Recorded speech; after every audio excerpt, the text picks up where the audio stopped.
मुख्य अतिथि हैं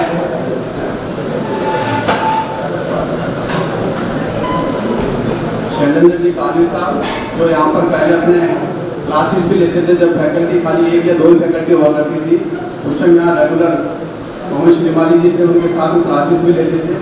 और अभी वर्तमान के अंदर जैज के अंदर बहुत अच्छी इनकी सिविल की प्रैक्टिस है।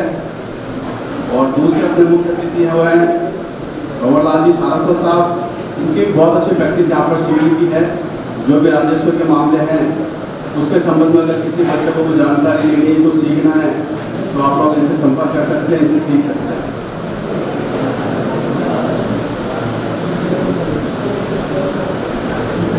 तो सबसे पहले प्रोग्राम को स्टार्ट करते हुए सरस्वती वंदन करेंगे। मुख्य अतिथियों से निवेदन की स्वागत की घड़ी में और अर्पण करके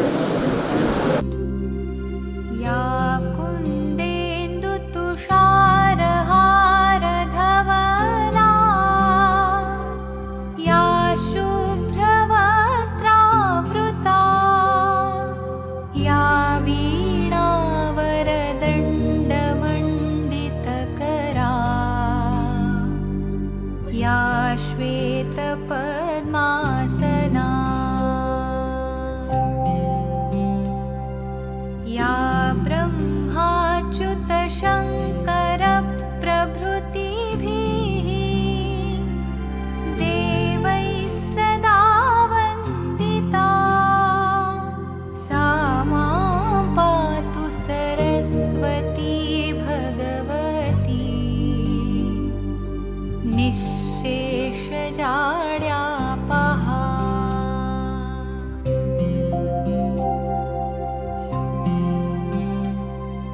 शुक्लां ब्रह्मविचारसार परमाम् आद्यां जगद्व्यापिनीं वीणापुस्तकधारिणीम् अभयदाम् राकेश शर्मा जी से निवेदन करूंगा, शैलेंद्र जी काली साहब को, कॉमर्स जी साहब को माला और साफा करा के स्वागत करें।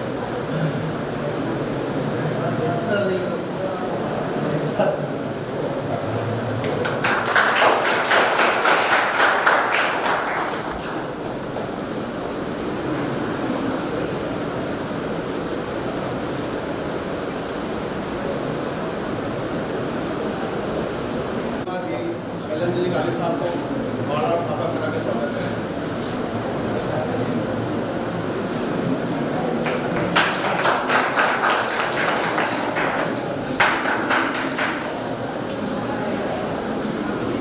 जिस प्रकार पिछली बार प्रथम मूड कोर्ट के अंदर क्रिमिनल केस का आपने यहाँ विचारण किया था, इस बार अपन सिविल मामले का विचारण करेंगे। और आशा है कि आप सभी विद्यार्थी यहाँ से लाभान्वित होकर जाएंगे। और मुख्य अतिथि जो है वो भी आप लोगों को सिविल मामले के बारे में कुछ बारीकियाँ हैं वो आप लोगों को शेयर करेंगे। किस प्रकार से कोर्ट के अंदर सिविल मामले स्टार्ट होते हैं, कैसे चलते हैं, थोड़े से क्रिमिनल मामलों से इनका अलग रहता है, किस प्रकार से सिविल मामले चलते हैं, क्या है, उसके बारे में आपको विस्तार से बताएंगे। तो आज का अपन सेकंड बोर्ड पर प्रारंभ करेंगे। आप लोगों से निवेदन है कि अपना मोबाइल को आप या तो साइलेंट मोड पर रख लें या वाइब्रेट मोड पर।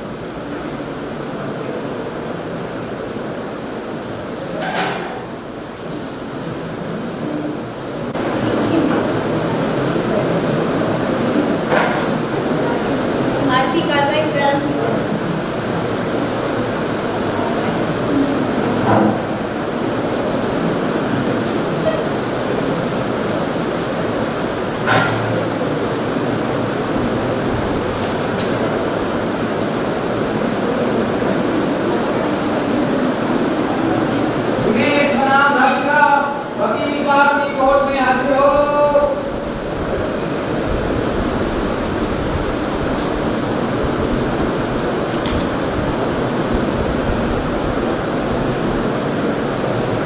यह पैरवी मेरे प्रार्थी दिनेश की ओर से दाखिल की गई है, जिसमें हिंदू विवाह अधिनियम 1955 की धारा 13 के अंतर्गत दाखिला किया गया है और जिसकी वकालतनामा की पेशकारी मैं पहले ही आपको पेश कर चुका हूँ।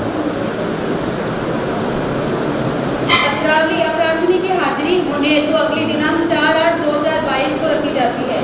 अपराधिनी को जरिए नोटिस तलब किया जाए। दिनेश बनाम राधिका वकील एवराती कोर्ट में हाजिर हो।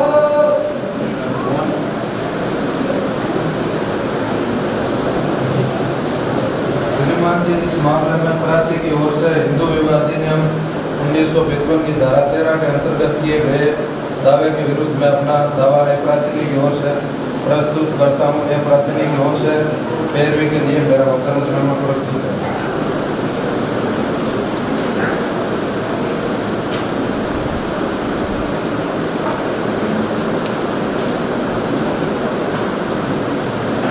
पत्रावली वास्ते तनकी बहस हेतु रखी जाती है। तनकी के संबंध में आप दोनों पक्ष के वकील कुछ कहना चाहते हो तो आप कह सकते हो। जज साहिब, मैंने अपना प्रार्थना पत्र धारा 13 हिंदू विवाह अधिनियम के अंतर्गत श्रीमती जी के समक्ष विचारण के लिए रखा है। प्रार्थी ने यह प्रार्थना पत्र इस आधार पर प्रस्तुत किया है कि प्रार्थी की पत्नी उसके साथ व उसके परिवार के साथ क्रूरतापूर्ण व्यवहार करती है, जिसके तहत कह सकते हैं कि प्रार्थनी एक उच्च महत्वाकांक्षी महिला है। पिछले 3 सालों से अपने पति से बिना कारण से अलग रह रही है, प्रार्थी के साथ जीवन यापन करना नहीं चाहती है और साथ ही यह प्रार्थनी का व्यवहार क्रूरतापूर्ण व अभितंजन है, जिससे परेशान होकर प्रार्थी ने माननीय न्यायाधीश महोदया से के समक्ष विवाह विच्छेद की डिग्री द्वारा खंडित किया जाने का निवेदन किया है।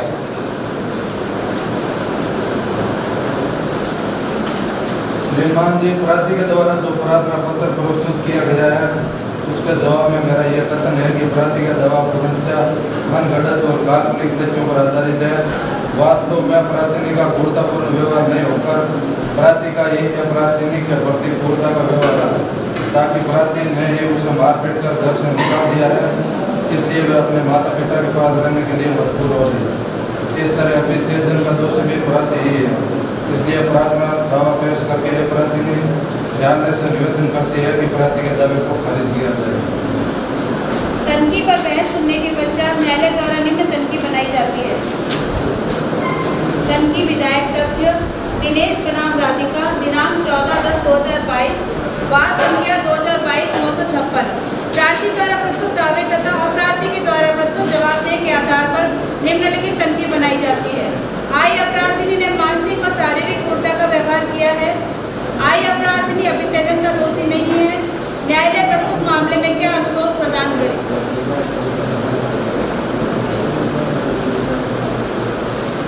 हाँ तो वकील साहब, आप जिन गवाहों को पेश करना चाहते हो उनकी सूची पेश करें ताकि कार्रवाई को आगे बढ़ाया जा सके। मेरा पहला गवाह दिनेश है। मेरा पहले गवाह की सूची दिनेश है, जो खुद स्वयं है। पत्रावली वास्ते गवाही अगली दिनांक 14/2/2003 को रखी जाती है। गवाहों को समन जारी किया जाए।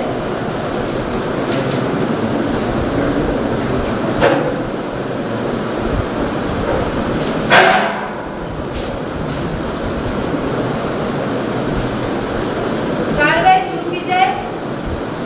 क्या वकील प्रार्थी के ओर से कोई गवाह उपस्थित हुआ है?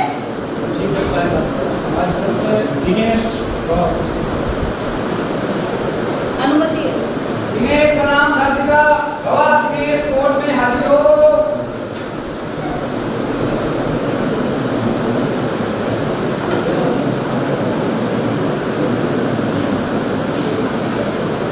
मैं दिनेश सन ऑफिसर निवासी हाउसिंग बोर्ड कॉलोनी नागौर सत्य निष्ठा से प्रतिज्ञा करता हूँ जो कहूँगा सच कहूँगा, सच के सिवा कुछ नहीं करूँगा।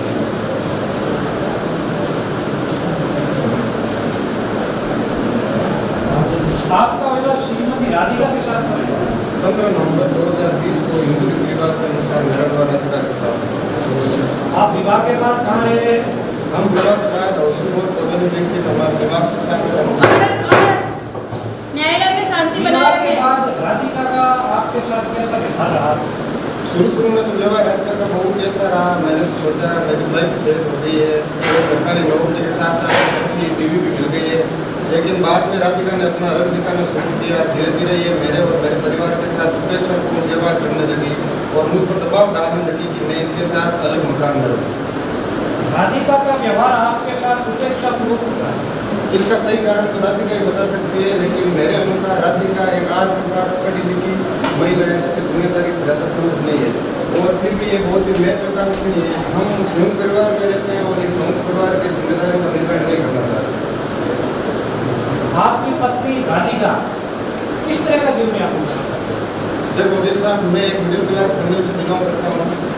मेरे पिताजी ने मुझे बहुत ही कष्ट देकर पढ़ाई लिखाई जिससे मैंने एक सरकारी नौकरी प्राप्त की, लेकिन राधिका ये राजा महाराजों की तरह जीना चाहती है। पूरे दिन घर पर टीवी देखती रहती है और घर की साफ सफाई करती नहीं है। गुटखा और बीड़ी का सेवन भी करती है और मुझे भी सेवन करने के लिए कहती है। मैं इसकी नाच से तंग आ गया हूँ। आपके बीच बहस का कारण क्या है? आप माननीय न्यायालय को बताना चाहिए। शुरू में तो ये इसका विवाद नहीं रहता था, जैसा कि मैं PhD कर रहा हूँ और मेरी PhD की थीसिस जो कि आधी से ज़्यादा कंप्लीट थी, इसने वो जला डाली। मेरे और मेरे पिताजी के साथ अभद्र भाषा में बात करती थी, रिश्तेदारों और पड़ोसियों के सामने मुझे गालियाँ निकालती थी और मुझ पर दबाव डालती थी कि मैं इसके साथ अलग मकान में रहूँ। आपके संबंध खराब होने के पीछे आपके परिवार और पिता का क्या प्रभाव है? जिन्हें कोई प्रभाव नहीं रहा। मेरे पिताजी और मेरा परिवार परेशान रहने लगा संबंध खराब होने के बाद में। मैं समाज के सामने दया और हंसी का पात्र बनकर रह गया। फिर पिताजी ने मुझे सुझाव दिया कि मैं इसके साथ एक अलग मकान में रहूँ। फिर मैंने हाउसिंग बोर्ड में एक नया मकान किराए पर दिया, जिसका किराएनामा अदालत में पेश कर दिया गया है, लेकिन राधिका फिर भी उस घर में आने को राजी नहीं हुई। कह रही है कि ये घर उस घर से छोटा है, मैं इस घर में नहीं हूँ। जब परिस्थिति खराब हुई तब आपने क्या? मैंने राधिका को समझाया, लेकिन इसकी रोज़ रोज़ नई नई मांगे आने लगी। कभी कहती थी होटल में खाना खिलाओ, कभी कहती थी शॉपिंग कराओ, कभी कहती थी कपड़े लेकर आओ। उस रोज़ रोज़ नई नई मांगों से मैं तंग आ गया और एक दिन ये दिवाली से 4 दिन पहले मेरा घर छोड़कर अपने मायके चले गया। फिर आपने क्या किया? मैंने पहले इसको फ़ोन किया, इसको समझाया, फिर मेरे ससुर जी के घर जाकर भी इसको समझाया। मैंने 1-2 खत भी लिखे, जिसका भी इसने कोई जवाब नहीं दिया। आपके परिवार और पिता ने क्या किया? मेरे पिताजी और परिवार ने मेरे ससुर जी से बात की, राधिका को समझाया, लेकिन राधिका ने तो अपना व्यवहार सुधारने को राजी हुई और ना ही मेरे घर आने को राजी हुई। तो पंचायत वगैरह हुई? जी हाँ, पंचायत। समाज के मोदी लोगों द्वारा किस प्रकार फायदा लिए? पहले तो घर का मामला घर में ही सुलझाना चाहा, लेकिन बात नहीं बनी तो रिश्तेदारों, समाज के मौजूद लोगों, पड़ोसियों को बताया। फिर उन्होंने मेरे ससुर जी से घर जाकर बात की, जिसमें मेरे पड़ोसी रामकिशोर जी, हीरालाल जी टाटा, जो कि मेरे और मेरे ससुराल पक्ष दोनों के घनिष्ठ थे, पहले से ही शादी के पहले से घनिष्ठ थे। फिर भी राधिका मेरे घर आने को राजी नहीं हुई। उसने कहा कि मैं उसके लिए एक नया घर दूँ, नहीं तो मैं दहेज का मुकदमा दर्ज करा देगी। Point noted my lord, your honour. आपके मेलजोल में क्या बात आई? शुरू में तो मेलजोल बहुत ही अच्छा रहा, लेकिन फिर ये मेरे और मेरे परिवार के साथ एक भाषा में बात करने लगी। रिश्तेदारों, पड़ोसियों के सामने मुझे अपमानित करने लगी। कभी कभी मेरे भीतर घर पर आते तो उनको चाय पानी भी नहीं पूछती थी, इसलिए मैं इसे तंग आ चुका हूँ। आप न्यायालय से क्या मांगते हैं? मैं राधिका के अभद्र व्यवहार से 1 दिन तक आ चुका हूँ, मुझे तलाक चाहिए। आप क्या काम करते हैं? मैं राजकीय मृदा महाविद्यालय में राजनीतिक प्रोफेसर हूँ। आपकी तनख्वाह क्या है? मेरी इनकम का UGC ग्रेड में हूँ। क्या आप इनकम टैक्स का भुगतान करते हैं? जी हाँ। आपको शादी में क्या क्या दहेज दिया गया? मैं और मेरा परिवार हमेशा दहेज के खिलाफ ही रहा है। सभी होने के तुरंत बाद ही हमने मेरे ससुर जी को कह दिया कि हम दहेज नहीं देंगे, लेकिन फिर भी उन्होंने एक पलंग और अलमारी जबरदस्ती हमें दहेज में दी है। बोला कि बेटी को अकेला नहीं भेजूंगा, ये तो आपको लेना ही पड़ेगा। और कुछ मेहमानों की जो शादी के उपरांत भेंट आई थी वो मैंने स्वीकार की। क्या दहेज के सामान से आप और आपका परिवार संतुष्ट था? वकील साहब, मैंने बताया ना, मैं और मेरा परिवार दहेज के सख्त खिलाफ है। क्या आपने कोई दहेज की मांग की थी? जी नहीं। पॉइंट भी नोटेड योर ऑनर। दहेज के साक्ष्य को मैं आपको सीधे प्रस्तुत करता हूँ। दहेज के साक्ष्य के रूप में ऐसे ही है कि आप कई बार अपनी पत्नी की पिटाई कर चुके हैं। पिटाई दूर की बात, मैंने कभी उस पर हाथ भी नहीं उठाया, ना कभी उसे गाली गलौज की है, ना कभी उसे धमकी दी है। क्या आपकी पत्नी आपके साथ कभी मारपीट करती थी? वो मारपीट तो नहीं करती थी, लेकिन दोस्तों, परिवार और रिश्तेदारों के सामने हमेशा अपमानित करती रहती, जो कि मारपीट से भी ज़्यादा पीड़ादायक है। क्या शुरुआती सालों में जब आपकी पत्नी आपके पास रही तब आप एक पार्टी के घर और उसके माता पिता के पास आया जाया करते थे? जी हाँ, जैसा मैं शुभ अवसरों पर अपने ससुराल जाया करता था। क्या आपने एक पार्टी अपनी पत्नी को घर से निकाल दिया था? नहीं, मैंने घर से नहीं निकलना, वो अपनी मर्जी से नहीं कर छोड़ता था।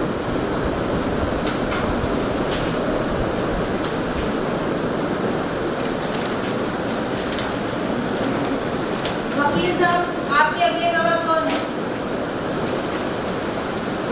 जज साहिबा, मेरे अगले गवाह विशाल है, जो भारती दिनेश के पिताजी है।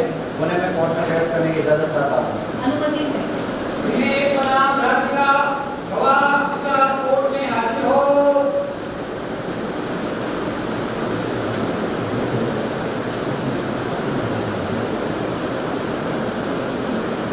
मैं विशाल रामावत ईश्वर की शपथ लेता हूँ, जो कहूँगा सच के सिवा कुछ नहीं कहूँगा। विशाल जी, आप कोर्ट को बता सकते हैं कि आपके बेटे का विवाह किसके साथ और कब हुआ था? मेरे बेटे दिनेश का विवाह राधिका के साथ में 15 नवंबर 2020 को हुआ था। विवाह के बाद दोनों कहाँ रहे थे? विवाह के बाद में दोनों मेरे घर पे रहे। विवाह के बाद आपकी बहू राधिका का व्यवहार आपके साथ कैसा रहा था? शुरुआत में तो सही रहा था, लेकिन धीरे धीरे वह झगड़ा करने लगी। यह प्राथमिक राधिका का व्यवहार आपके परिवार के प्रति उपेक्षापूर्वक यानी क्रूरतापूर्वक क्यों हो गया था? प्रार्थनी राधिका आदिवासी महिला है, जो कि एक महत्वाकांक्षी महिला है। वो समाज की घर के परिवार के जितने भी सदस्य हैं उनके साथ में लड़ाई झगड़ा करने लगी थी। इसका कारण मुझे नहीं पता, वही बता सकते हैं। आपके बेटे वे बहू के संबंध खराब होने पर आपके और आपके परिवार पर क्या प्रभाव पड़ा था? मेरे बेटे और बहू के संबंध खराब होने पर मैं बहुत मानसिक दबाव में रहने लग गया था, और मैं समाज के सभी सदस्यों के सामने हंसी का पात्र बन गया था। ऐसा कोई मामला हुआ था जिसमें कोई किसी जलाने का मामला हुआ था? कोर्ट को आप बता सकते हैं?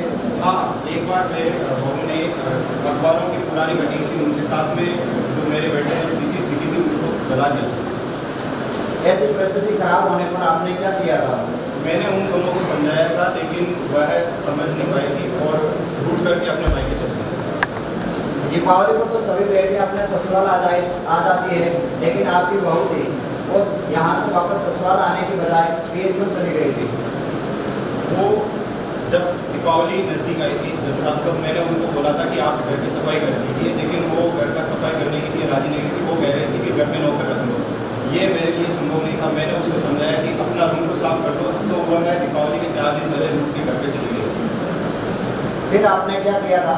मैंने और मेरे समधी जी संतोष भास्कर जी को जाकर के मैंने समझाया था और अपनी बहू को समझाया था, लेकिन वह आने को राजी नहीं थी। क्या कोई पंचायत हुई थी? हाँ, पंचायत हुई। तो पंचायत में समाज के मौजूद लोगों को किस प्रकार से सहायता दी गई थी? समाज के पंचायत के अंदर समाज के मौजूद लोगों में मेरे पड़ोसी रामकिशोर जी और मेरे जो समधी जी और मेरे जो मित्र हैं हीरालाल जी टाटा, उनको साथ में लेके गए थे। उन दोनों ने उनको समझाया था, लेकिन जब उन्होंने ज़्यादा जोर डाला तो मेरी बहू ने कहा था कि मैं आप पर दहेज का झूठा मुकदमा दर्ज कर दूँगी, और मेरी मांग ये मानूंगी तो मैं आपको झूठा दहेज का मुकदमा दर्ज करूँगी। योर ऑनर, पॉइंट को नोट किया जाए, जो दहेज के बार ये प्राथमिक द्वारा परिवार को धमकी देना दहेज के मुकदमे का, उसकी सीढ़ी में आपके साक्षी के रूप में प्रमाणित कर चुका हूँ।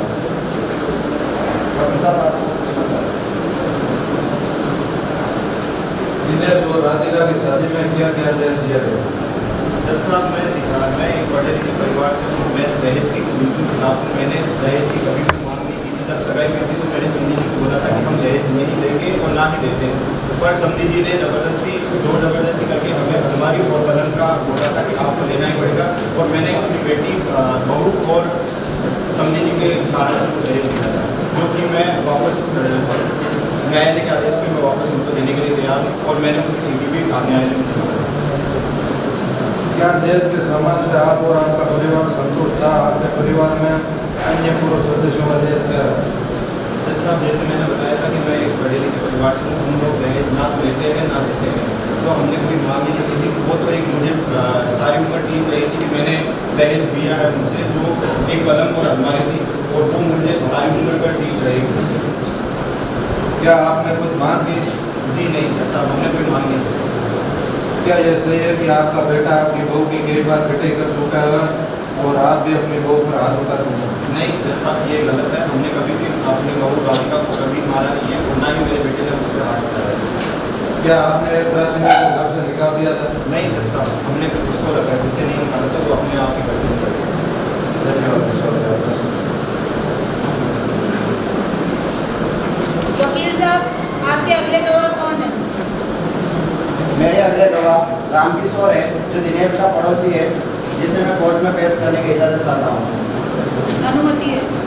दिनेश बनाम राधिका गवाह रामकिशोर कोर्ट में हाजिर हो।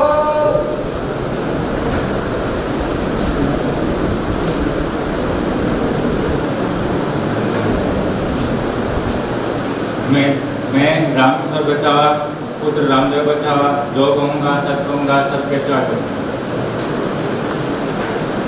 क्या आप कोर्ट को बता सकते हैं कि आप दिनेश पुत्र किसान के पड़ोसी हैं? जी हाँ साहब, एकदम सही। दिनेश और उसकी पत्नी राधिका के मध्य जो पंचायत हुई थी, आप उसमें उपस्थित थे? जी हाँ, उपस्थित था। तो आप बताइए कि इन दोनों के रिश्तों के बीच ऐसा क्या मामला हुआ था जिससे बात तलाक तक पहुँच गई थी? देखो साहब, ब्याह होने के बाद में खासा टाइम तक तो है ठीक चले बात, और जहाँ टाइम देते हो और टाइम के साथ एक रिश्ता थोड़ा खराब हुआ। एक टाइम यहाँ भयो इनके बीच में घना तनातनी होगी।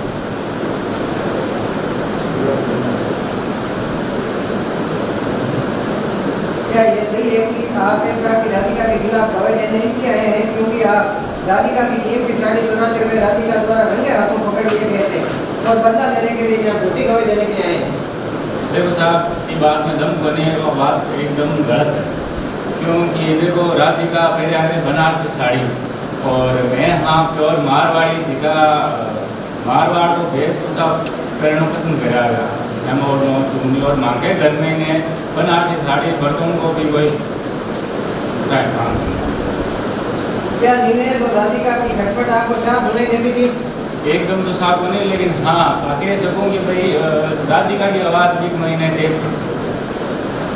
फिर आप कैसे कह सकते हैं कि उनके बीच खटपट होती थी?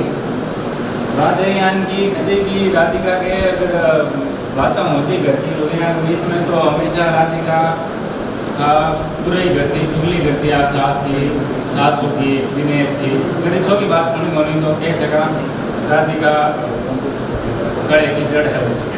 और पहली कभी दिनेश को जब ब्याह हुई, दिनेश का ब्याह पहले दिनेश का पापा, दिनेश की मम्मी एकदम शांत स्वभाव का और कभी घर में बाहर आवाज़ नहीं ब्याह हुआ के खासा टाइम बाद मैंने के घर में हमेशा लगभग आवाज़ आ।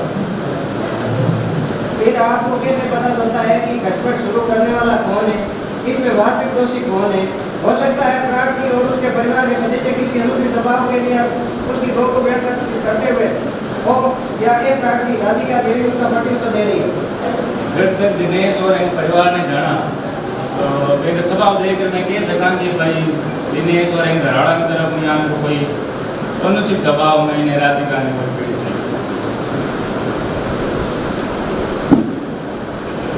वकील साहब, आपके अगले गवाह कौन है? मेरे अगले गवाह अंजना है, जो दिनेश की पास की गली में रहती है, और वो कह सकते हैं कि वो एक समाज सेविका है, जिसके कारण से कह सकते हैं जब दोनों प्राथमिक या प्राथमिक के मध्य आपस में जो मतभेद हुआ था तो उसी का एक घर किराए नामे पर लिया था, लेकिन वहाँ पर दोनों उपस्थितियाँ के रहने के लिए नहीं गए थे। दोनों मैं कोर्ट में पेश करने की इजाज़त चाहता हूँ। अनुमति है। दिनेश बनाम राधिका गवाह अंजना कोर्ट में हाजिर हो।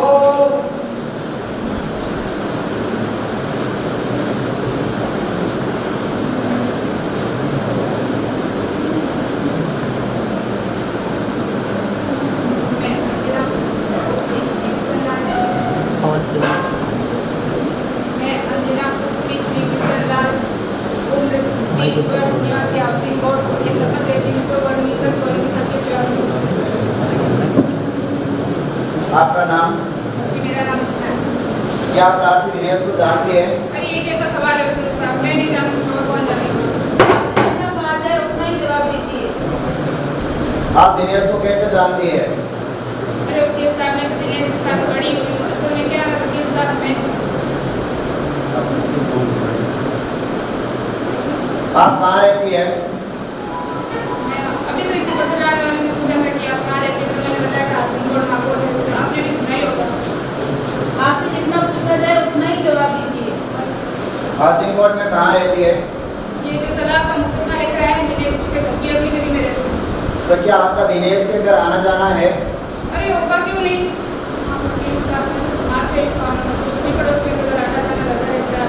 दिनेश तो मेरे दूर के रिश्ते का भाई भी है, इसके घर में बचपन से आना जाना। क्या आप दिनेश की पत्नी राधिका को जानती है? बिल्कुल जानती हूँ वकील साहब। जब दिनेश राधिका को बहू बना के लेकर आया था तब उसके स्वागत में सबसे ज़्यादा मंगल की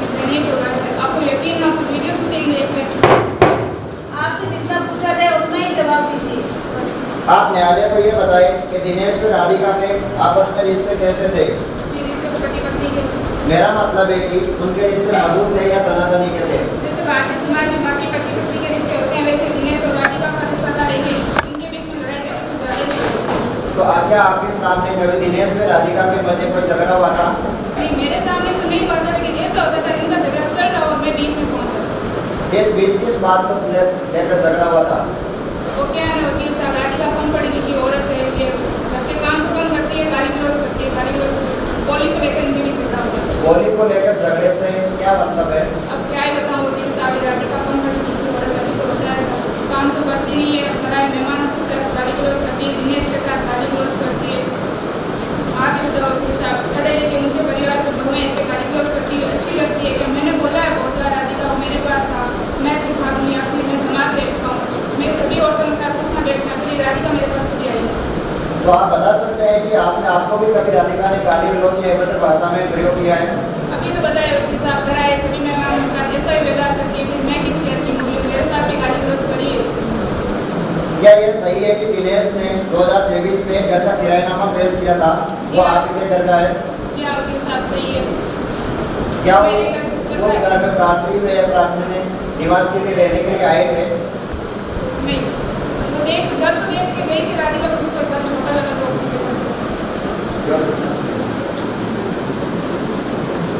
मेरा गवाह बनना से कोई सवाल नहीं।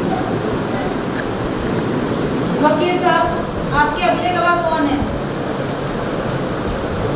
जज साहिबा, मैं अपने सारे गवाह पेश कर चुका हूँ, मुझे और कोई गवाह पेश नहीं करना है। ठीक है, प्रार्थी पक्ष की शहादत समाप्त की जाती है और अपराधी को साक्ष्य प्रस्तुत करने का मौका दिया जाता है। पत्रावली अगली दिनांक 15/3/2023 को पेश हो।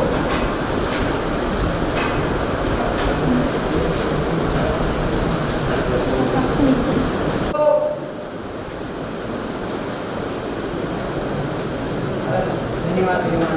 मैं अपने साथ अकेला गवाह प्रार्थी श्रीमती राधिका को पेश करना चाहता हूँ। अनुमति है। दिनेश बनाम राधिका, गवाह राधिका कोर्ट में हाजिर हो। मैं राधिका पत्नी श्री दिनेश कुमारी सुपर देती छोटी ऑफिसर छोटी सचिव समाज। आपकी शादी कब हुई? जी हमारी शादी 15 नवंबर 2010 किसके साथ हुई? हमारी शादी दिनेश कुमार पुत्र सुविशाल जी के साथ हुई। आपकी शादी कितना से हुई? हाँ वकील साहब, हमारी शादी हमारे घरवाड़ा और हमारी इच्छा में हुई। शादी के बाद आप कहाँ रही? शादी के बाद में हमारे सास का मायना पति और सास ससुर के साथ ही रहती जो वो जाट कॉलोनी ना हो। आपके कितने बच्चे हैं? जी माँ का कोई टावर। आपके पति व सास ससुर का व्यवहार कैसा रहा? शुरू तो मैंने तुम्हें मन बेटी चुराव था और क्या था तो तुम्हारे घर की लक्ष्मी है तो तुम्हारी बेटी है काम में हाथ बटाऊंगा, लेकिन रंग तो धीरे धीरे ही दिखना वकील साहब पे मैं हर काम में मैं चुगलियाँ करता, मैं कोई भी काम हमारे पसंद को करती तो फिर मैंने टोकता रेपता। क्या आपसे दहेज की मांग की गई थी? शादी का वक्त तो मांग दहेज की कोई मांग होता नहीं, लेकिन जब मैं ब्याह कर आई जब मैंने किया था कि तू तो थार बाप को करो की कौन ले थारा बाप तो बंदूस नहीं पे मैं तो सोचता कि थारा बाप बोल मारता खर्च करी, लेकिन मैं तो की कौन करी। अगर हमारे परिवार में देखा जाए तो सब छोटे लिखे हमारे ही छोड़ है, लेकिन दहेज सब कम गई माँ ही लिए। क्या आपने अपने माता पिता को ये सब बताया? नहीं वकील साहब, शुरू तो मैंने तो मैं की भी कौन बताया, लेकिन जब मैं मारपीट करने लगा तब मैंने माता पिता ने बताना पड़े। आपके माता पिता ने क्या किया? हमारे माता पिता पुरानी विचारधारा पे अब नहीं किया था कि कोई बात नहीं बेटा, जो भी क्लेश होती मतलब थारा परिवार और थारा सास भी अब थारो भाग्य है। मैं भी सोचती कि कोई बात को नहीं जान आज हमारे सास की सब जना सुना बहन धीरे धीरे फिर हमारी भी बात सुन। आपके बीच में किस बात को लेकर सामान्य से झगड़ा हुआ करता था? हमारे पति और सास, हमारे पति कमाने तो की माँ को झगड़ा करने रहे तो, लेकिन सास झगड़ा करती। हमारे पति चाहता कि मैं हमारे सास को हर बात को कहना माता की सेवा करूँ, मैं यहाँ करती भी, लेकिन हमारा काम दाई को नहीं तो मैंने हमारे काम में कुछ नहीं करता रहेगा और सब आस पड़ोस वाला ने चुगलियाँ भी करता रहेगा कि हमारी बहुत अच्छी काम को नहीं अनपढ़ हुई। जज साहिबा, यह प्रार्थी के इस बात को नोट किया जाए कि जो करेगी वो मेरे कहने के अनुसार सास और ससुर की तरह वो राज चलाना चाहती है, अपने जीवन यापन के अंतर्गत अपने कहे के अनुसार पूरे परिवार को चलाना चाहती है। आपके बीच झगड़ा कौन शुरू करता था? क्या झगड़े में कोई बीच बदलाव करता था? हमारे पति और सास वाले झगड़ा शुरू करता, लेकिन बीच में चाहे कोई हो नहीं। क्या आप पढ़ी लिखी है? हाँ वकील साहब, 8वीं पढ़ी लिखी। क्या आपने अपने पति की थीसिस सजा दी थी? नहीं वकील साहब, मैं तुम्हारे पति की थीसिस ही लेकिन जब एक घर कमाने गैस खत्म हो गई चल थोड़ी सी गति गई तो चाय बनाने लगे ये बात तो मेरे बाड़ों मिलो कि मैं बेटी किसी से क्या जब आप सही अंग्रेजी बात- पढ़ लेती है? इस बात को नोट किया जाए कि एक 8वीं पास है प्राथमिक महिला होती है, वो थीसिस और एक जो जलाने के कागज होती है उसमें कोई फर्क नहीं जान पाती है। अगर महिला तो पढ़ी लिखी होती है तो कुछ अंश के मात्रा से उस थीसिस की जानकारी उसे प्राप्त होनी जरूरी है। क्या आप अंग्रेजी पढ़ लेती है? नहीं वकील साहब 8वीं पढ़ी लिखी हूँ, छठी गवर्नमेंट स्कूल मैंने पढ़ा, छठी का मायने तो ABCD सीखी और 8वीं का मायने थोड़ा सा शब्द बनाने सीखे। तो साहब ये जिम्मेदारी बनाती है, इसको पता नहीं था कि अंग्रेजी में लिखते थे। वेर दिस आपने चले गए हिंदी में दी या अंग्रेजी में? अंग्रेजी का मायने थे काम, बाकी काम की किताबों के साथ अलमारी में भी कोनी जड़ी में चढ़ाए। जैसे सर मेरे साथी वकील साहब ने बताया है कि प्राथमिक के वकील साहब ने बताया है कि जो थीसिस थी जो अंग्रेजी में थी या हिंदी में थी, फिर राधिका ने बताया कि वो थीसिस थी वो अंग्रेजी में थी। तो अंग्रेजी और हिंदी का जिस व्यक्ति को ज्ञान होता है, जो पढ़ा लिखा व्यक्ति होता है उसको ज्ञान होता है, तो उस आधार पर साक्ष्य के रूप में प्रमाणित किया जाता है कि इसको नॉर्मल ऐसा तो पता नहीं हो सकता है कि ये थीसिस किसकी थी या कागज किसका, लेकिन इसको जरूरी कागज थे उसको साइड में रखकर दूसरे कागज को जलाने के लिए योग्य मानना चाहिए, उसको नहीं जलाना चाहिए। इस बात को नोट किया जाए। मैम वो तो रद्दी के साथ ही रखी हुई थी भाई, अखबारों के पास रखी थी, इनको पता नहीं था कि वो अंग्रेजी में है, ये तो सिर्फ ABCD जानते थे। लेकिन जज साहब अभी इन्होंने बताया कि जो ये थीसिस थी वो अंग्रेजी में लिखी हुई थी, अंग्रेजी में कुछ ऐसा लिखा हुआ था, राधिका या प्रार्थना ने खुद ने ऐसा कुछ साक्ष्य के रूप में अभी प्रमाणित के रूप में मौखिक की भाषा के रूप में हमें व्याख्यान किया है।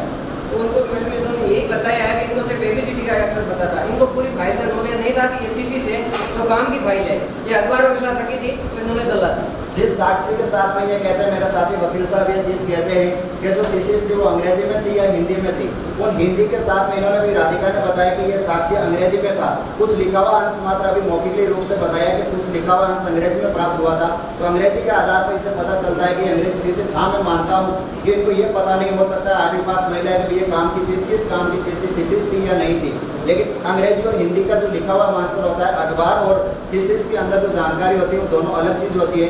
तो जरूरी कागज के समान हो सकता है, उसको साइड में रखकर एक बार पूछने के बाद भी उसको जलाया जा सकता है। क्या आप नौकरी करती हैं? नहीं वकील साहब 8वीं पढ़े लिखे पढ़े हम नौकरी पर क्या करें?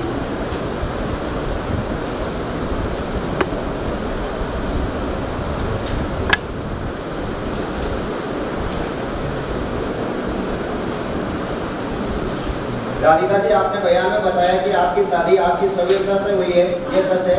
हाँ वकील साहब। तो देखिए ये सच है तो ये बताइए कि आप एक महत्वाकांक्षी स्वतंत्र विचारों की महिला है और संयुक्त परिवार में नहीं रहना चाहती थी और अलग मकान में रहना चाहती थी, तो मैं तो काम सिखाई, यानी जिसके बहुत बड़े सपने होते हैं। सपने तो हर लड़की के होते हैं, उसी तरह मेरे भी कुछ सपने थे, मैं भी यही चाहती थी, मैं भी यही चाहती थी कि हमारा पति हमारा केड़ो माने, मैं कहीं कभी करे बोली। जिस प्रकार है प्रार्थना जी के वकील ने साक्ष्य के रूप में क्वेश्चन पूछा था, मैंने आपको जज साहिब नोट करवाया था, उसी बात को मैं दोहराते वापस बताता हूँ। अभी इन्होंने बताया कि जो ये मेरा पति है वो मेरा कहना माने या मेरे कहने के अनुसार मेरा आदेश का पालन करे, उसी भावनाओं के साथ में इन्होंने जो किया उस बात को नोट किया था। और एक बात संयुक्त परिवार की, तो मतलब संयुक्त परिवार वास्ते भाव करियो और मैं 3 महीने भी संयुक्त परिवार में देवे तो मैंने कोई तकलीफ होने तो संयुक्त परिवार में। क्या ये कहना सही है कि आपके घर में नौकर चाकर चाहती थी और अमीरपत्र जीवन जीना चाहती थी, जैसे आप अक्सर टीवी देखना, मोबाइल पर देखा करना और बीड़ी पीना, ऐसा कुछ साक्ष्य के प्रमाण के रूप में दिया गया है? नहीं मैं घर में नौकर चाकर तो बन जाती, लेकिन कई बार काम भी तो ज़्यादा हो जाता है, त्योहार पर जाती, दीपावली पर काम बहुत ज़्यादा हो जाता है। जब मैं कहती थी कि एक तो घर में नौकर रख लो, आस पड़ोस का लोग भी नौकर रखता, तो ये बात में कहते, लेकिन यहाँ तो कभी हुए घर में कभी नौकर रखी। क्या सही है क्या गलत है? ऐसे मामलों में नौकर रखना या नहीं रखना ये आगे की बात है, लेकिन क्या आप बता सकती हैं कि आप नौकरी करती है? नहीं वकील साहब नौकरी करकर 8वीं पढ़ी लिखी हूँ, नौकरी करती। फिर ये बताइए कि आपको कोई सामान चाहिए होता तो आप किससे खरीदा करते थे? पड़ोस थी, राशन की दुकान थी, मेरे पति और सास तो पड़ोस में राशन का सामान लेना चाहता हूँ। रही बात नकदी ज्वेलरी की, तो मैं हमारे पति और मायका वाला पूरी कर देगा, मैंने हाथ में नकदी को देगा तो मैं घर चलाऊँ भी क्या। तो सब कुछ ऐसे बीच अच्छा तरह चल रहा था, तो आप बताइए किस बात को लेकर झगड़ा हो कि आप ससुराल छोड़कर मायके चली गई थी? दिवाली पर मर जाऊँ तो वही कारण हो, काम का जी कारण हो, दीपावली पर घर पर जाऊँ तो मैं सब घर को काम करें, लेकिन फिर भी मैं चाहता कि मैं और काम करूँ, बालक को भी सब लोग काम करूँ, जब हमारे पास नहीं संभव होने एक बार और मैं मारपीट भी करने लगा जब मैंने मना करे, एक वजह से मैं हमारा मायका तीन छोटे और मायका चली। आप बता सकते हैं कि पति से कभी पिक्चर दिखाने का कहते का कहती तो कभी घुमाने कभी रिश्तेदारों के यहाँ पर जाने का बोलती थी। पति ने नहीं किया होती तो और किसने की होता। लेकिन मैं तो कभी मेरी बात मानी बोली और मैं आस पड़ोस के लोग ने भी दे दी मैं आपके पति के साथ भी शॉपिंग वगैरह जाती और रही बात नाते रिश्तेदार की तो मेरे तो बड़ा है आप ना बड़ा पापा को नहीं जावा चलेंगे आप का लेकिन इनका बात नहीं समझ में भी नहीं। हाँ तो वकील साहब आपका अगला गवाह कौन है? मेरे साक्ष्य में अगले गवाह है संतोष भाकर, जो कि राधिका के पिता है। उन्हें न्यायालय में पेश करने की इजाजत चाहता हूँ। अनुमति है। दिनेश बनाम राधिका गवाह संतोष भास्कर कोर्ट में हाजिर हो।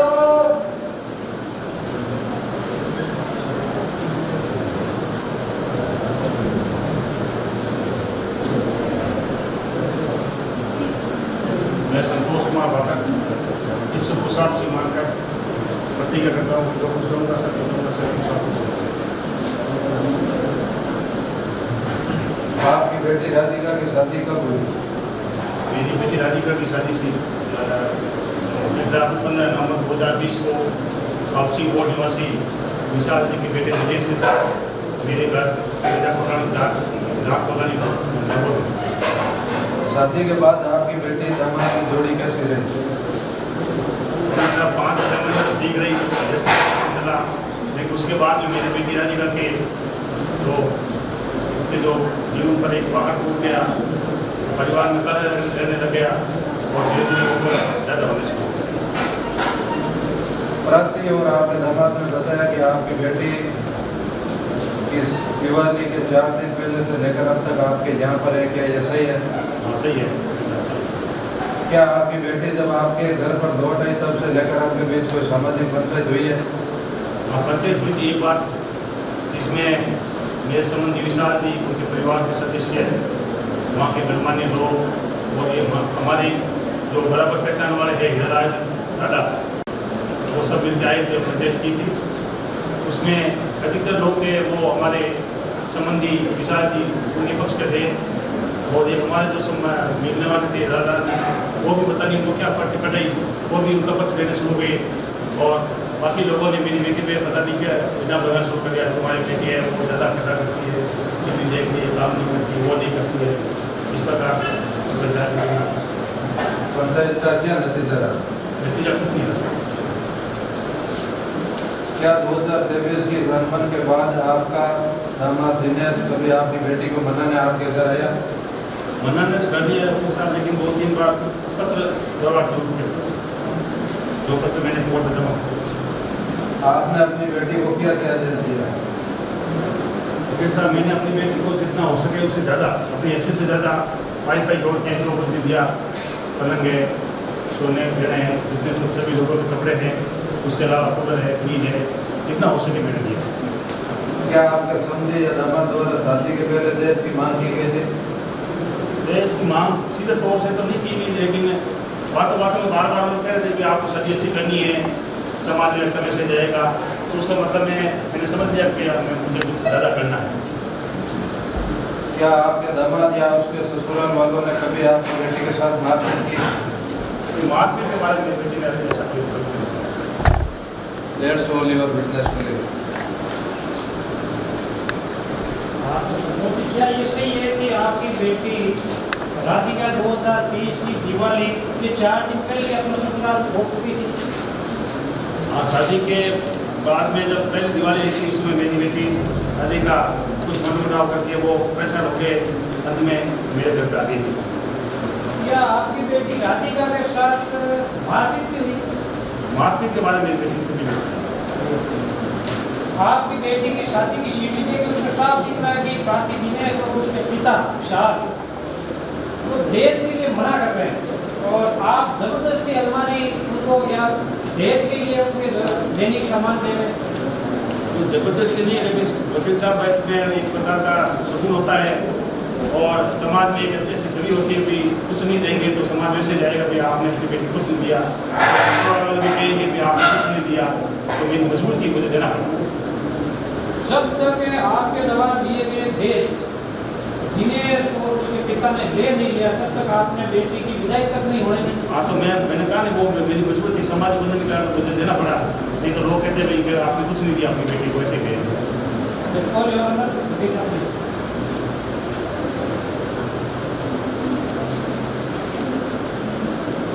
मेरे साक्ष्य में अगले गवाह है हीरालाल ताडा निवासी नागौर, जो दोनों पक्षों के समान रूप से परिचित है, उन्हें न्यायालय में पेश करने की इजाजत चाहता हूँ। अनुमति है। दिनेश बनाम राधिका गवाह हीरालाल ताडा कोर्ट में हाजिर हो।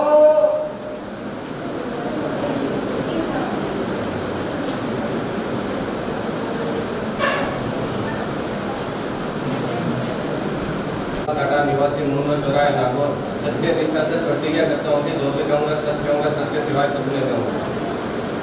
क्या यह सही है कि दिनेश और राधिका के बीच जब अनबन हुई तो उसके बाद राजीनामे के लिए की गई पंचायत में आप भी शामिल थे? हाँ साहब, मैं भी पंचायत में मौजूद हूँ।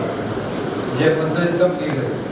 देखो साहब, तारीख तो रही तो मैंने याद बनी, तो दिवाली का अगला दिन रामा समा लेकिन संतोष जी पाटिल के घर आए, पंचायत हुई और भी पंचायत में मैं पंच के रूप में मौजूद हूँ। उनके बीच क्या विवाद था? आगे बीच विवाद यहाँ हो गए। दिनेश और दिनेश के पिताजी विशाल जी है, वहाँ तो कहना अगर राधिका जिस दिन दोपहर से उठे दिन बाद में घर के किसी काम में हाथ कौन घंटा है, अगर घर पर कोई बिना ताजे ना दो चार बाबू हमको बात कौन करे, पूरा दिन टीवी देख कर और पीढ़ियाँ पिनती रहे, आए दिन घर में कड़े सिरा के मन नए मकान चाहिए। जब भी राधिका को कहना हो कहना घर में लोग मन कैद कर रखे कटी बार आबा जाबा कौन जाए, और जगह हमारी सास है जगह बाप पूरा दिन मन थोड़ी ले करती रहे, इन बात ले रहा था भी तरह चाह। फिर आपकी पंचायत में क्या फैसला लिया? पंचायत को फैसला हो और सा कि संतोष जी भाकर सुझाव दियो कि दोनों बेटी और दामाद ने थोड़ा दिन वास्ते एक अलग मकान में रहने दिया जाए ताकि आंटी थोड़ा सा समझ सुधर गया। वो फिर उस संतोष जी भाकर को जब सुझाव हो पंच लोग भी मान गया और दिन बाद में किराए मकान लियो, पर वो दोनों भी किराए मकान में दिए बने। जज साहब, इस बात को नोटिस किया जाए, जैसे हीरालाल जी ताडा ने बताया है कि जो अलग रहने का सुझाव है संतोष जी भाकर यानी राधिका के पिता ने किया था, मेरे वकील के पिता और सास ससुर जो कह सकते हैं राधिका के सास ससुर, उन्होंने ऐसा कोई प्रमाणित नहीं किया था। इनके द्वारा किराए के घर में नहीं जाने के पीछे क्या कारण है? किराए तो मैं दिनेश जी की मैं तो प्यार हो दोनों बात है, तो दिनेश जी कहना कि राधिका कह रहा वो घर हमारे वास्ते छोटो पड़ा है, ये घर पर मैं नहीं रह सकता। फिर राधिका कहना कह मैं रहूँ तो नया मकान में रहूँ, पुराना कोई आज रहूँ कोई काल रहूँ। जबकि राधिका को कहना हो कह मकान वास्तु में बहुत छोटा हो और वास्तु दोष में कोई ठीक होना के वास्ते मकान में बंद हो। आपको क्या लगता है कि इनको तलाक दी जानी चाहिए या मेलजोल की संभावना बरकरार है? तलाक लोग तो यहाँ साहब ने मन पूजा ठीक हो लगे, मैं तो आई चाह सुबह एक बात है जो कि छोटे मोटे छुट्टी के दिन भूल रहा दो ना बीच में मेलजोल हो जाए ना वो बढ़िया रहेगा। That's all your witness will आप जब पंचायत के लिए गए तब आपने राधिका से बात की थी क्या? हाँ, राधिका ने दुल्हे पिंडा में भी बात करी रहा था। पंचायत में जो कुछ राधिका ने कहा आप उन्हीं शब्दों को कोर्ट में बता सकते हैं? हाँ, राधिका एक बात के लिए राधिका ससुराल वाला आरोप लगा मारकर आरोप एकदम सरासर झूठा है। अगर ये झूठा आरोप लगाए ना तो हमको परिणाम ठीक हो जाएगा।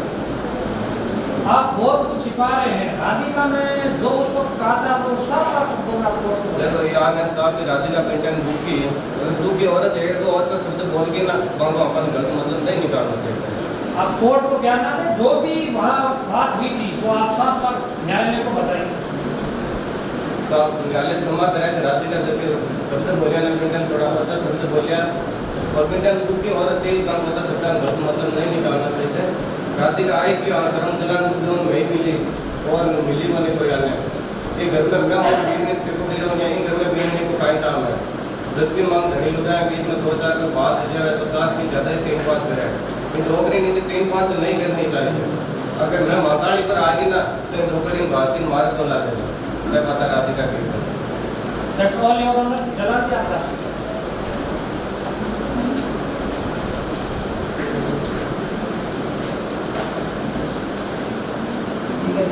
मैं आपके साक्ष्य में फैसला ठीक है, आपकी गवाही बंद की जाकर 15 वास्ते बहस अगले दिनांक 1/4/2023 को रखी जाती है।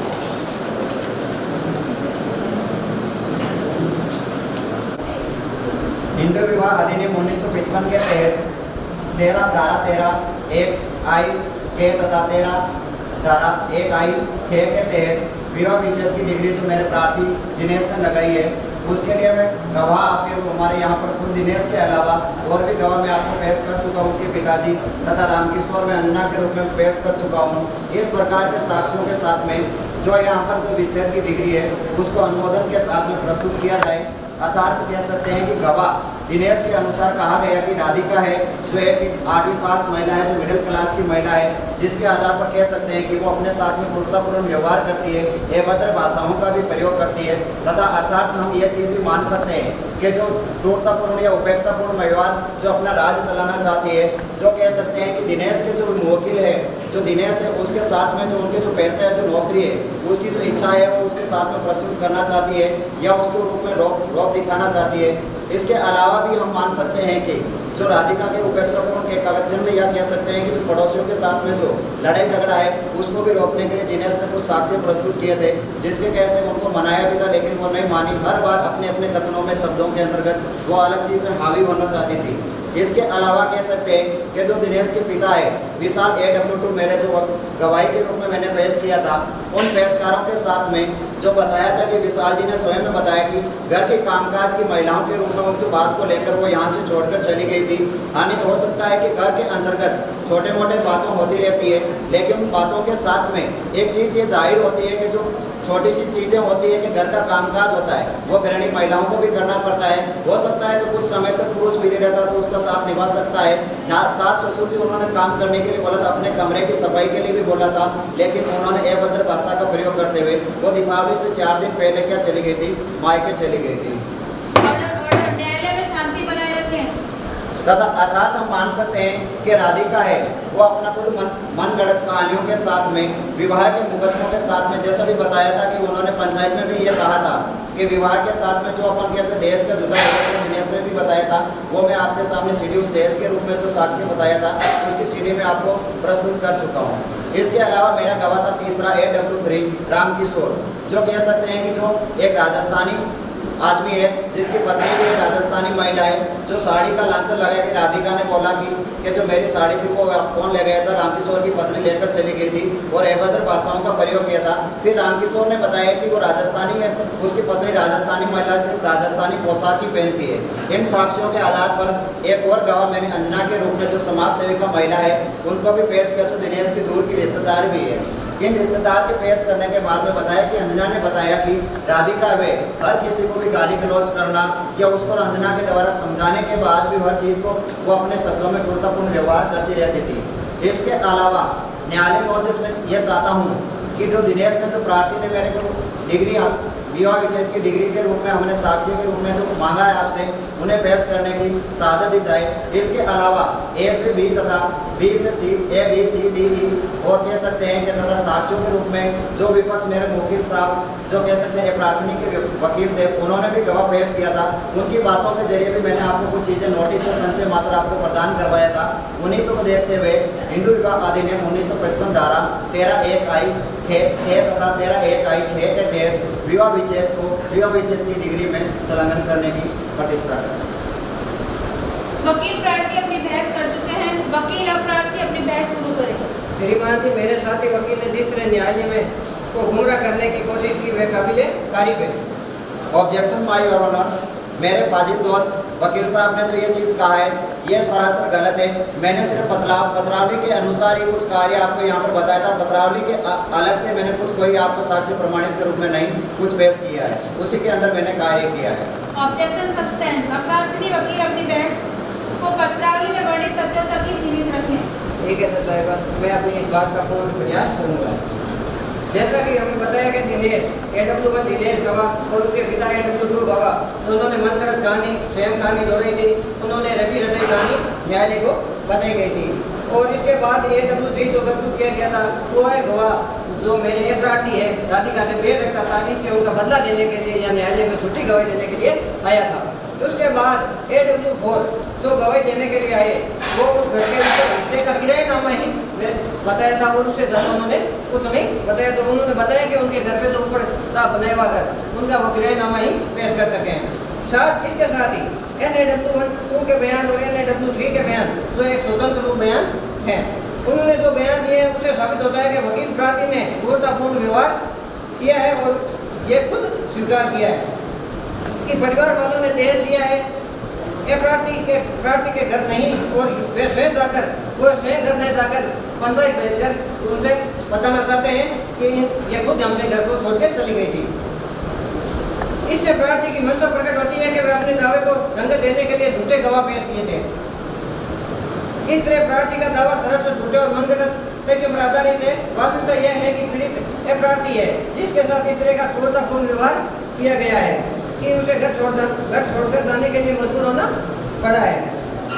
इस प्रकार क्रूरतापूर्ण व्यवहार एक प्रार्थी की ओर से नहीं किया गया है जैसा, बल्कि प्रार्थी और उसके परिवार वालों की ओर से किया गया है, जिसको मैंने भली भांति अपने साक्ष्य के द्वारा साबित करवाया है। श्रीमान जी, इस प्रकार से मैं अपने कथन को आधार पर समाप्त करता हूँ कि आप ये प्रार्थी का दावा पूर्णतः खारिज किया जाए। वकील प्रार्थी, आपको वकील अपराधी की बहस का जवाब देना है? नहीं, मेरे को और साक्ष्य मैंने जो प्रस्तुत करना था वो कर चुका हूँ, अब मुझे कोई प्रस्तुत नहीं करना।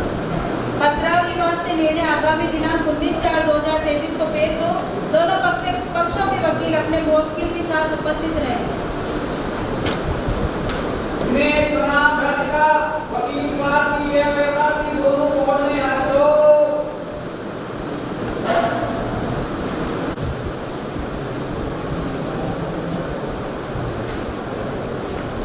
न्यायालय जिला न्यायाधीश नागौर, पीठासीन अधिकारी श्रीमती पूनम माथुर, दिनेश पुत्र विशाल, आयु 27 वर्ष, जाति निवासी जाट कॉलोनी, बनाम राधिका, पत्नी श्री दिनेश, पुत्री श्री संतोष भास्कर, आयु 26 वर्ष, जाट कॉलोनी नागौर।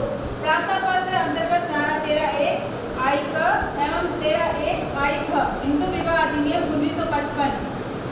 उपस्थित है प्रार्थी की ओर से महेंद्र मोहन एडवोकेट, अप्रार्थी की ओर से मदन मेहरा एडवोकेट।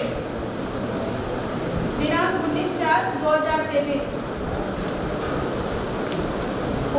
दोनों पक्षों को सुना गया, पत्रावली का अवलोकन किया गया, गवाहों के साक्ष्य पर विचार किया गया। दोनों पक्षों की बहस सुनी गई और इस मामले का निस्तारण करने के लिए इस न्यायालय द्वारा निम्नलिखित तनकी बनाई गई। आई अपराधी ने मानसिक एवं शारीरिक क्रूरता का व्यवहार किया है, इसे साबित करने का भार प्रार्थी पर था। आई अपराधी अभितजन का दोषी नहीं है। अपराधी को यह साबित करना था कि वह अभितजन का दोषी नहीं है। न्यायालय प्रस्तुत मामले में क्या अनुदोष प्रदान करे? तनकी संख्या 1, उक्त तनकी को साबित करने का भार प्रार्थी पर था। प्रार्थी ने इसे साबित करने के लिए स्वयं के कथनों के अतिरिक्त AW2 से AW4 तक साक्ष्य प्रस्तुत किए। AW2 प्रार्थी का पिता है, जिसके बयानों से अपराधी का गाली गलौज का व्यवहार दिखता है, जो अपने आप में एक क्रूरता का व्यवहार है। उभय पक्षों को संबंधी और स्वतंत्र प्रवाह NAW3 हीरालाल दाड़ा इस बात की पुष्टि करता है कि अपराधी की गाली गलौज की एवं अभद्र भाषा है, जो स्पष्ट क्रूरता का मामला बनता है। प्रार्थी ने स्वयं के बयानों से व अन्य साक्ष्यों से संबंधित दस्तावेजों को प्रस्तुत करते हुए इस तनकी को साबित करने में पूर्ण सफल रहा है तथा अपराधी ने जिन तथ्यों की ओर न्यायालय का ध्यान दिलाया है, उन्हें संदेह से परे साबित करने में विफल रही। उक्त तनकी बहस प्रार्थी एवं अपराधी के विरुद्ध निर्णित की जाती है। तनकी संख्या 2, उक्त तनकी को निर्णय करते समय न्यायालय का निष्कर्ष यह है कि प्रार्थी अपनी बात को प्रभावशाली ढंग से साबित करने में सफल रहा तथा यह भी साबित करने में सफल रहा कि अपराधी द्वारा दीपावली जैसे हिंदुओं के बड़े अवसर पर जब उसे अपने पति के घर होना चाहिए, तब उस समय उसका प्रार्थी के घर का त्याग कर अपराधी का अपने पिता के निवास को कोई संतोषजनक कारण बताने में अपराधी असफल रही है। साथ ही अपराधी ने जो कथन दिए हैं उनका सत्य होना प्रतीत नहीं होता, क्योंकि पूरे मामले का अवलोकन करने पर यह प्रतीत होता है कि अपराधी का जवाब दावे से लेकर जो गवाह न्यायालय में पेश किए गए वह अपराधी के दावों से सत्य नहीं ठहराए जाते। प्रार्थी ने अपने बयानों में यह भलीभांति साबित किया है कि प्रार्थी का व्यवहार क्रूरतापूर्वक रहा है, जिसके कारण उसके साथ रहना संभव नहीं रह गया है और पिछले लगभग 2 सालों से अधिक समय से उसे छोड़कर अलग रह रही है। उसका यह आचरण इस बात की पुष्टि करता है कि वो प्रार्थी के साथ रहने की इच्छुक नहीं है और इसलिए उसने अलग होने का पूर्ण मानस बना लिया है। उक्त तनकी बहस प्रार्थी के खिलाफ अपराधी पारित की जाती है।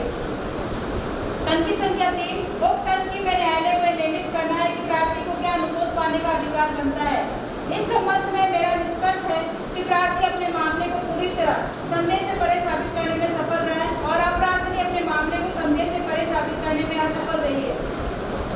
अतः न्यायालय इस निष्कर्ष तक पहुंचता है कि दोनों पक्षों के बीच विवाह विच्छेद किया जाना उचित है। इसलिए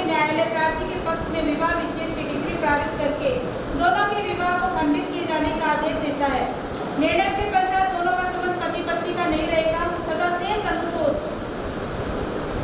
के संबंध में प्रार्थना पत्र खारिज किया जाता है। दोनों पक्षकार अंतर मियाद मामले की अपील प्रस्तुत करने के लिए स्वतंत्र है।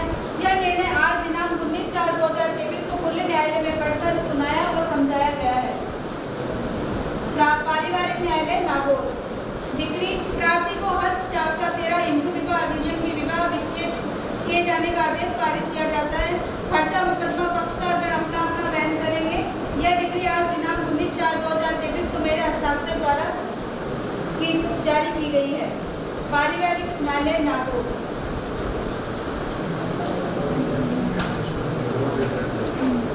Court is active.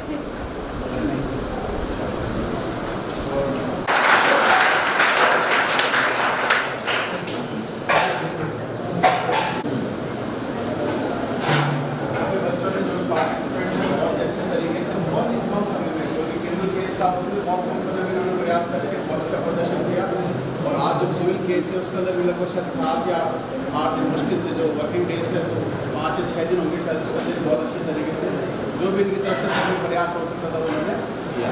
एक बार सभी बच्चों के लिए जोरदार तालियां बजाएंगे। अब मैं वकील साहब रवटी सारस्वत साहब से निवेदन करूँगा कि मंच पर आके बच्चों को अपने रूप से लाभान्वित करें।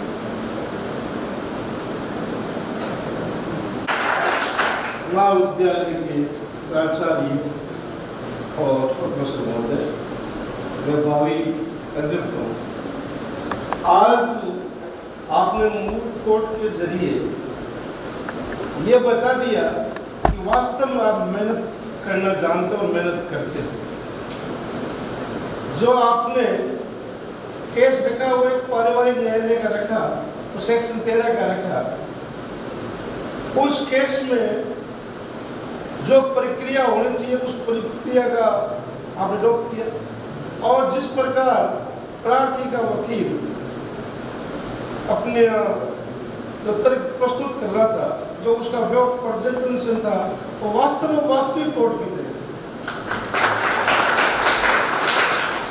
मुझे जज साहिबा का जो कंट्रोल था, डेकोरम, और कोर्ट में डेकोरम की महत्वपूर्ण भूमिका है और उनका डेकोरम भी वास्तव में सराहनीय था। जज साहिबा के सामने एडवोकेट जो पेश में, तो एडवोकेट में भी डेकोरम रखना पड़ता है। आपने जिस प्रकार आज इस मूट कोर्ट में अपना पक्ष प्रस्तुत किया, इसी शालीनता से, इसी शिष्टता से और इसी प्रकार मेहनत करके, इसमें यह नहीं है कि आप मेहनत करके नहीं, आपका गवाह, आपके प्रार्थी, वकील सब तैयार हो गए और आपने कुछ समय में भी एक ऐसा निर्णय कर दिया जो कई वर्षों में लगता है, वो बहुत अच्छा निर्णय किया। अब मैं आपको इसके जरिए बस इतना ही कहना चाहता हूँ कि वकील एक ऐसा पेशा है जिसमें लोग ज़्यादा विश्वास करते हैं। वकील का और मुवक्किल का जो रिश्ता होता है वो रिश्ता विश्वसनीय रिश्ता होता है। कोई भी अपने मूल दस्तावेज से, खेती के हो, मकान के हो, आभूषण के हो, किसी को नहीं सौंपता, वकील को सौंप देता है। ये इस बात का द्योतक है कि वकील का कद क्या है। तो हमेशा आप वकील बनोगे तो सर्वप्रथम अपने क्लाइंट के प्रति निष्ठावान और ईमानदारी से मेहनत करके कार्य करने के लिए हमेशा तैयार हो। अगर वकील किसी तरह से बेईमानी को उतर जाए तो उससे ज़्यादा तो फिर शैतानी नहीं हो सकता। इसलिए ये बहुत निष्ठा का चार्मपूर्ण धंधा है। वकील की भाषा, वकील का वो प्रेजेंटेशन, शालीनता, शिष्टता मुख्य आभूषण है और मेहनत उसका प्रमुख। मेहनत नहीं करता तो वकील कुछ नहीं कर सकता।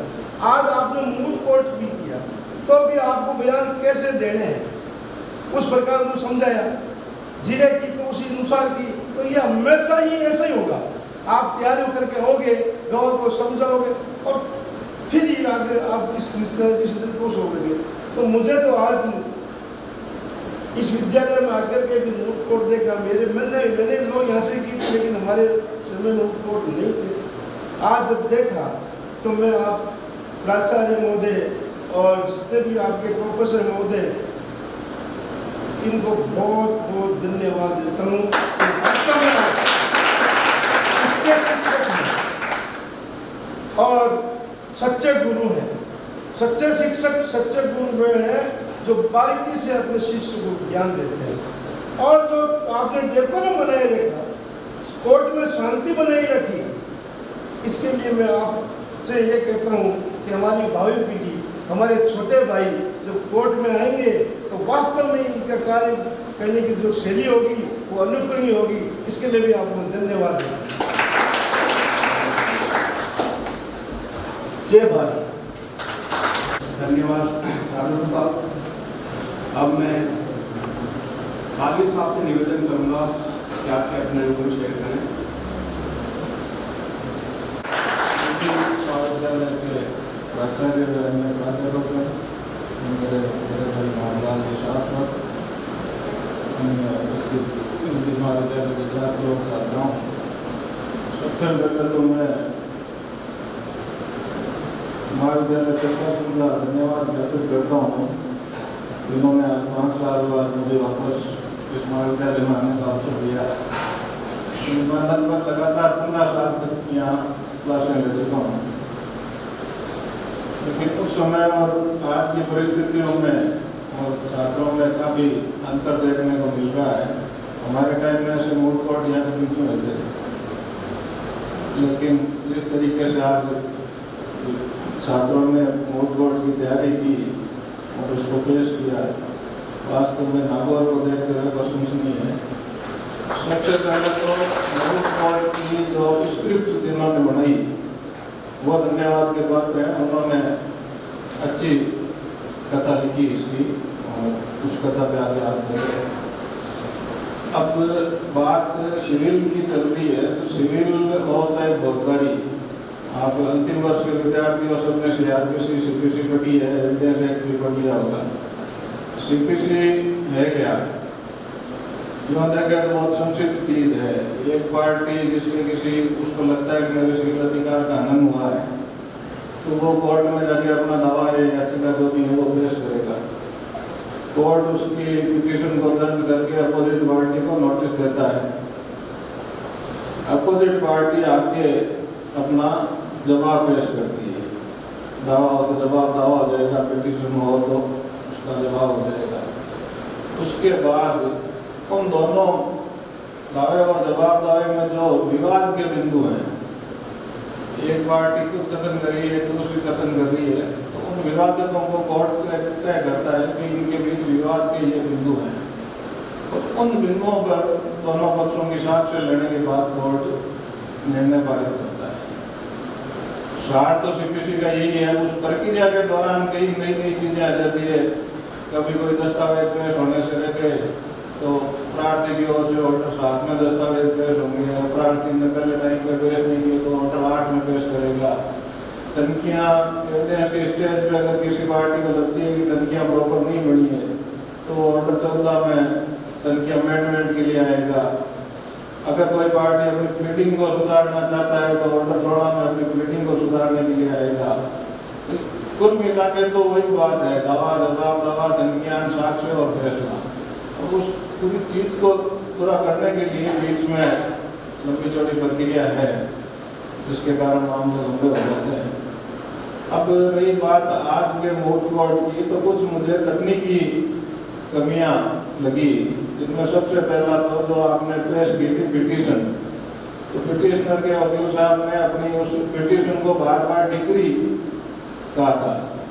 डिक्री किसी मामले में तब होती है जब कोर्ट अंतिम निर्णय पारित करते हैं, उसको स्वीकार करता है तो वो डिक्री होती है। वो आपकी याचिका थी, डिक्री नहीं थी। दूसरी जैसे साक्ष्य पेश करना, तो साक्ष्य कुछ सवाल थे कि राजीव से शादी हुई थी नहीं हुई थी, ये सारी चीजें स्वीकृत चीजें हैं। स्वीकृत चीजों पे साक्ष्य की जरूरत नहीं होती, क्योंकि प्रार्थी ने कहा था कि इस तारीख को मेरी इससे शादी हुई, वो भी आके स्वीकार करते हैं कि मेरा विवाह इससे इस तारीख को हुआ था, तो वो एक स्वीकृत तथ्य है। तो उसके लिए न तो किसी साक्ष्य की जरूरत है, न उसके लिए किसी गवाह के बयान की जरूरत है। साक्ष्य करवाना होता है जो विवादित बिंदु हैं। एक पक्ष जिस बिंदु के होने का कथन करता है, दूसरा पक्ष उसके नहीं होने का कथन करता है। तो जो होने का कथन करता है वो पक्षकार उस बात को साबित करने के लिए साक्ष्य कराएगा, जो नहीं होने का कथन करता है वो उसको नहीं होने के संबंध में अपनी साक्ष्य कराएगा। कुछ अभी स्क्रिप्ट में कमी थी या क्या थी, दो गवाह मेरे को ऐसे लगे जो नहीं होने चाहिए था या जिन्होंने अपने पक्ष का नुकसान किया। एक तो समाज सेविका जो बन गया थी, क्या नाम था उनका, उनकी साक्ष्य प्रार्थी के केस को डैमेज करने वाली साक्ष्य थी, क्योंकि उनकी साक्ष्य से ये लग रहा था कि ये इंटरेस्टेड विटनेस है और मकान किराए पे देना फैक्ट था, लेकिन किराए पे जब मकान कभी रहे ही नहीं तो उस साक्ष्य का कोई महत्व नहीं है। उनकी साक्ष्य वहाँ महत्वपूर्ण हो जाती कि मेरे मकान में किराए पे रहे थे, वहाँ रहने के बाद भी रोज लड़ते थे, तब उस साक्ष्य का महत्व होता। एक माँ का पैसा पड़ा टाटा जी, लास्ट में आपने कह दिया कि वो आगे भागतीन जगह मल्ला थे, तो आपको अपने पक्ष को शांत साबित करना था, आपने उसको उग्र साबित कर दिया, जिसके कारण क्रूरता उसके खिलाफ साबित हुई, उसके खिलाफ फैसला हुआ। जीरे गवाह को तैयार होना चाहिए ना।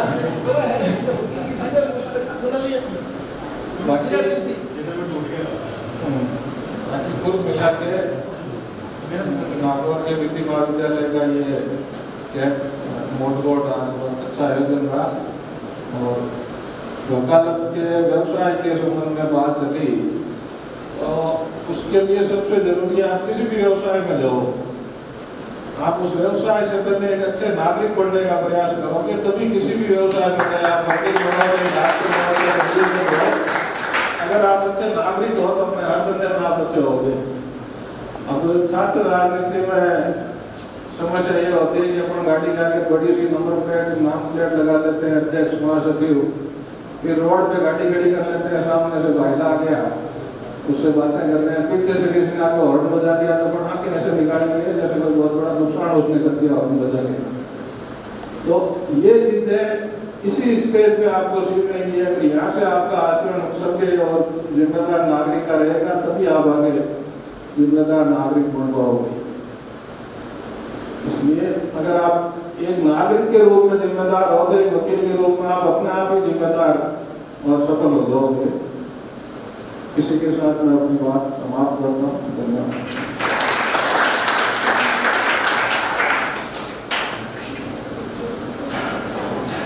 धन्यवाद तानवी जी, कोशिश करेंगे अगली बार मूल कोर्ट के अंदर आपके द्वारा जो सुझाव दिए गए उनका अनुसरण करें।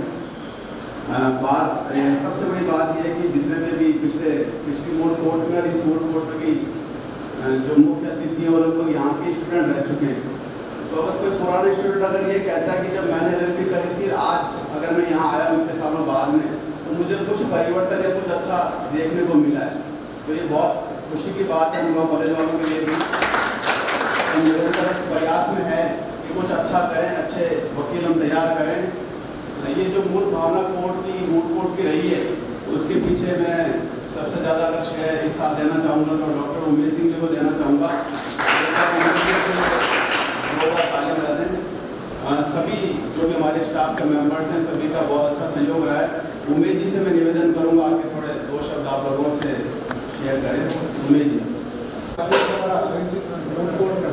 उपस्थित आदरणीय शास्त्री साहब, काजी साहब और मेरे साथीगण और विद्यार्थीगण, सबसे पहले तो मैं शास्त्री साहब और काजी साहब को धन्यवाद ज्ञापित करता हूँ कि कल इनको शॉर्ट टाइम में उनका हमने आमंत्रित किया और अपने इन्होंने व्यस्तम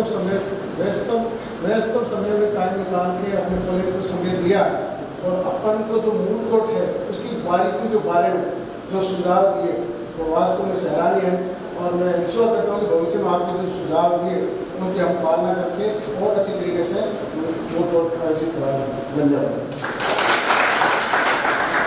सभी पार्टिसिपेंट्स हैं वो एक बार आपका नाम लिया जाएगा, आइए आपको सर्टिफिकेट वगैरह दिए जाएंगे। अतिथियों से मेरा निवेदन है कि थोड़ा सा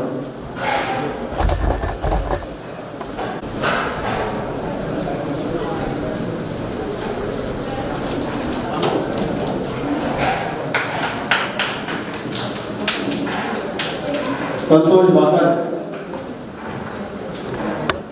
संतोष,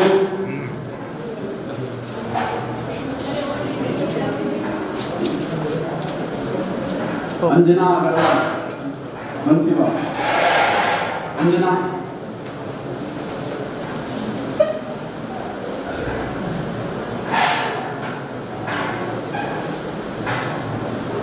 पूनम माथुर,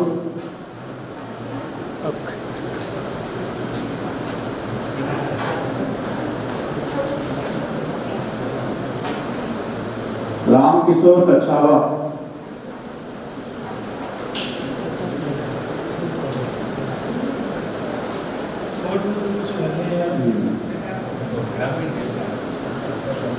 छात्र संघ अध्यक्ष मदन लाल कड़वासरा,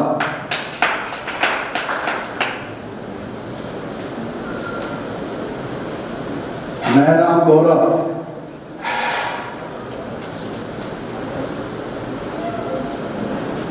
दिनेश गडोदा,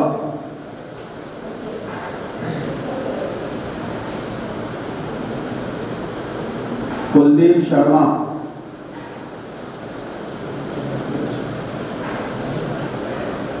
प्रिया बंग,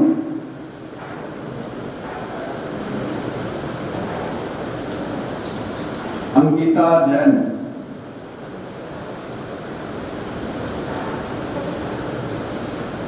विशाल रामावत,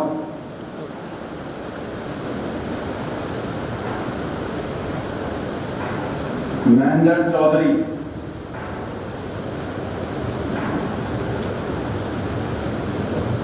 हीरालाल साड़ा,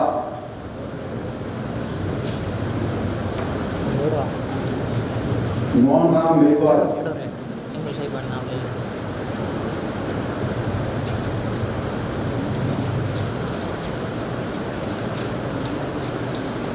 सभी पार्टिसिपेंट एक बार ग्रुप फोटो होगी, एक बार पीछे आ जाएगा।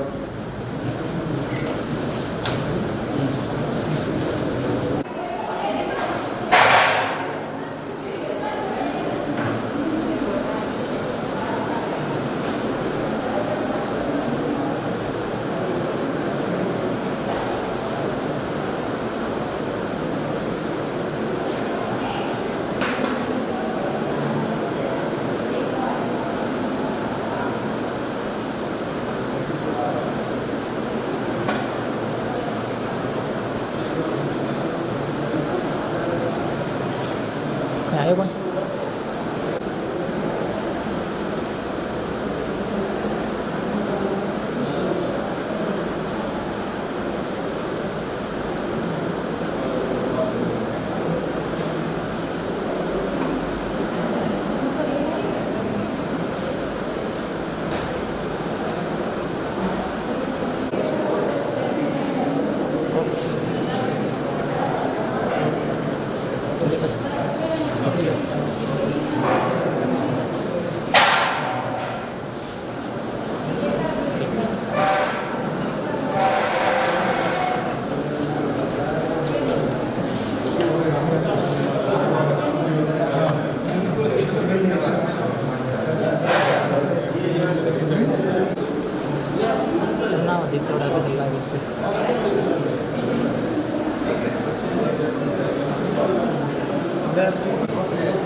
Thank you.